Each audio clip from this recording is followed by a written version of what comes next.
Merci de votre fidélité. 19h45 sur votre télévision Kaolack TV. Bienvenue à cette édition. Les titres, c'est tout de suite. Au lendemain du drame survenu à Sikilo, l'État du Sénégal, à travers une rencontre interministérielle, a dévoilé 23 mesures pour lutter contre l'insécurité routière. Le président des cavaliers de la sécurité routière, meurtri par l'accident mortel, est revenu sur les comportements des chauffeurs, l'application des mesures prises et l'arrêt immédiat du retrait des forces de l'ordre sur les routes. Selon Imam Takikan, la surcharge, le manque de sommeil, l'immaturité et l'endroit de certains chauffeurs s'avèrent être à l'origine des accidents. Voilà pour les titres. Le développement, c'est tout de suite.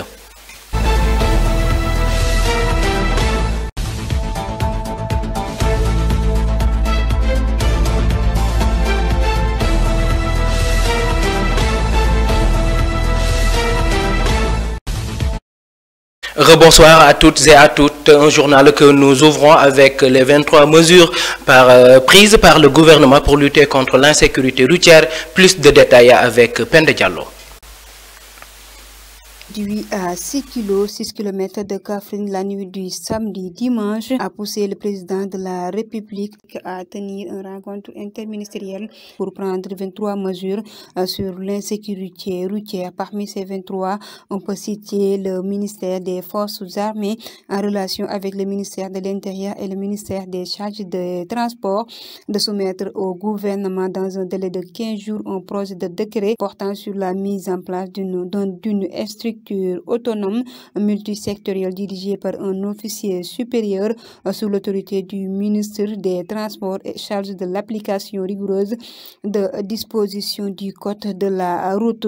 Le ministère de l'Intérieur et le ministère des Transports aussi, le gouvernement leur demande de prendre 72 heures pour un arrêt interministériel portant sur l'interdiction de circuler pour les véhicules de transport public de voyageurs sur les routes interurbaines entre 23h et 5h du matin, rappelant les horaires de circulation des véhicules de transport de marchandises dans Dakar. Entre autres, le ministre en charge des transports terrestres, on lui a aussi demandé de prendre 72 heures pour un arrêt portant sur limitation de la durée d'exploitation à 10 ans pour les véhicules de transport de personnes, à 15 ans pour les véhicules de transport de marchandises. Enfin, le ministre en charge des Finances, le ministre en charge de l'économie, le ministre en charge de transport et le ministère en charge du commerce, on leur demande de soumettre au gouvernement dans 15 jours un plan d'accélération de la mise en œuvre d'un programme de modernisation et le renouvellement du Sanetou pour les différentes mesures citées, mais aussi en rappelant qu'il reste d'autres mesures sur les 23 prises lors du conseil ministériel.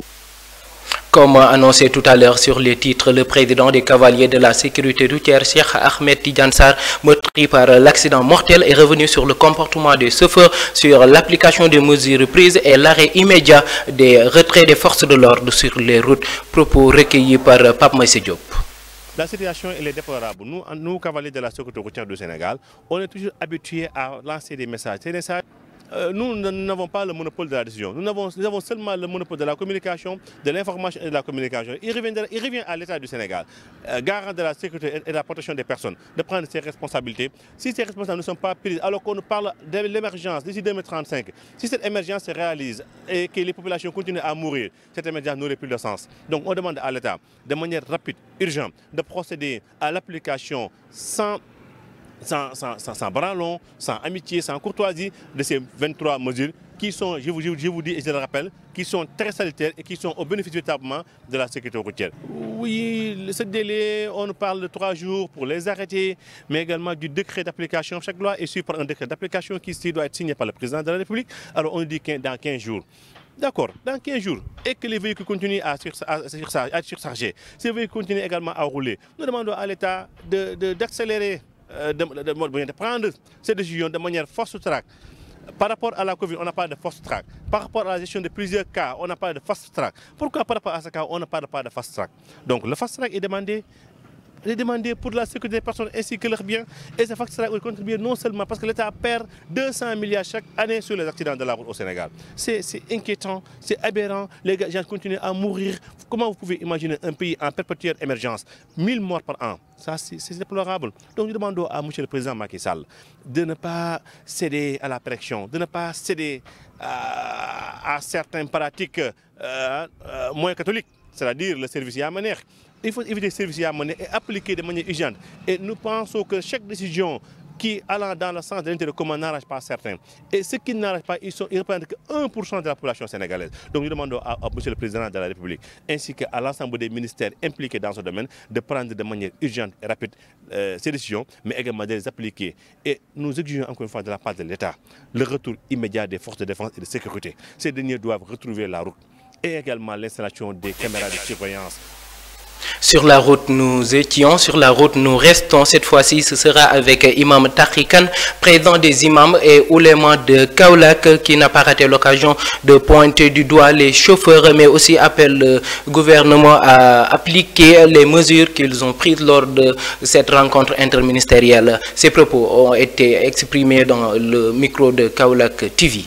Que nous devons nous tous compatir, hein, vraiment à la douleur. Alors des parents qui ont perdu leurs enfants, à tous ceux qui ont perdu leurs proches dans cet accident-là. Mais il faut dire que il y a une responsabilité qui est partagée entre les chauffeurs qui sont liés directement et l'État qui gère également les chauffeurs et le transport. Pour les chauffeurs, le comportement n'est pas ce qui est recommandé. Quelquefois, il y a l'excès de vitesse, quelquefois également, il y a le surchargement, et il y a également la modification même du bus, hein, en rajoutant d'autres sièges appelés Versailles. Okay? Il y a également le fait que, quelquefois, le chauffeur, il est irresponsable. C'est un jeune qui n'est pas encore mûr, physiquement et moralement, je dirais même mentalement. Donc, tout ce qu'il fait, il ne tient pas compte alors de ceux qui sont derrière lui. Pour ce qui est l'État, il faudrait quand même pouvoir interdire le surchargement, carrément, interdire le rajout des sièges que l'on appelle Versailles, c'est-à-dire la transformation du bus. Il faut également interdire... je pense que les bagages illimités que l'on fait porter, alors donc le bus. Et donc je dois dire que cette responsabilité est partagée entre l'État et les chauffeurs qui sont concernés. Alors si l'on ne prend pas les mesures adéquates, les mesures qu'il faut, et je pense que ça va continuer à faire des dégâts encore. La flambée des prix du carburant inacceptable selon Serigne Bassirou Ndiaye, secrétaire général adjoint du syndicat des transporteurs routiers du Sénégal. L'État doit revoir les choses, mais aussi les consulter avant de prendre certaines décisions. Ces propos ont été exprimés par le secrétaire général Serigne Bassirou Ndiaye au micro de Kaolack TV. La hausse du prix du carburant, nous ne sommes pas d'accord en tant qu'organisation syndicale. Avant faire une application, il faut avoir convoqué tous les acteurs du secteur pour qu'on puisse échanger de ce qu'on doit faire. Mais néanmoins, l'État a pris des décisions sans concerter les travailleurs et les secteurs du transport. Nous révisons catégoriquement et dire au travailleurs d'écouter notre secrétaire général adjoint qu'il dit arrête, arrête, qu'il dit avance, avance. Il faut qu'on prenne un acte pour bien déterminer à régler la situation de la hausse. Nous sommes prêts à partir parce que nous avons l'habitude de le faire. Nous sommes prêts à partir si les travailleurs ont des problèmes qu'on n'a pas réglés. C'est que la meilleure solution est d'aller en grève pour arrêter toute l'étendue territoriale nationale. Non, nous ne sommes pas d'accord. Effectivement, l'État doit respecter ce qu'il doit faire. Avant faire une application, il faut avoir convoquer tous les acteurs du secteur pour qu'on puisse échanger de ce qu'on doit faire. Mais néanmoins, l'État a pris des décisions sans concerter. La journée des étudiants, une aubaine saisie par le directeur du Centre régional des œuvres universitaires sociales de l'Université du Sine Saloum, El Hadji Ibrahim Niass, pour prôner une meilleure condition de vie des étudiants. Ousseynou Diop s'est exprimé au micro de Tcherno. C'est une initiative que nous apprécions beaucoup dans la mesure où elle permet de rassembler les étudiants de la banlieue, de pouvoir leur permettre de discuter de tout ce qui tourne autour du développement personnel de l'étudiant, mais également autour de tout ce qui tourne autour des modalités d'accompagnement permettant à ces étudiants de la banlieue de pouvoir réussir. Ceci est d'autant plus important que ça permet de montrer à l'étudiant qu'être de la banlieue ne signifie pas ne pas pouvoir réussir à l'université. Et de par les figures emblématiques présentes à cette édition, on comprend parfaitement qu'on peut être issu de la banlieue et prospérer dans les études, mais aussi dans le monde socio-professionnel.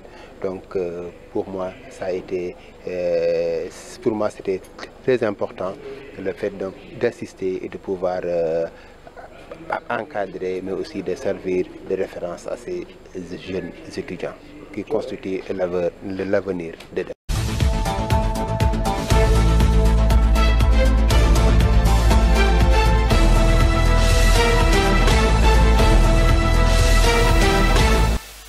Fin de cette première partie de l'édition. La seconde partie, ce sera avec Ndaye Yali Sissé dans le journal Inter.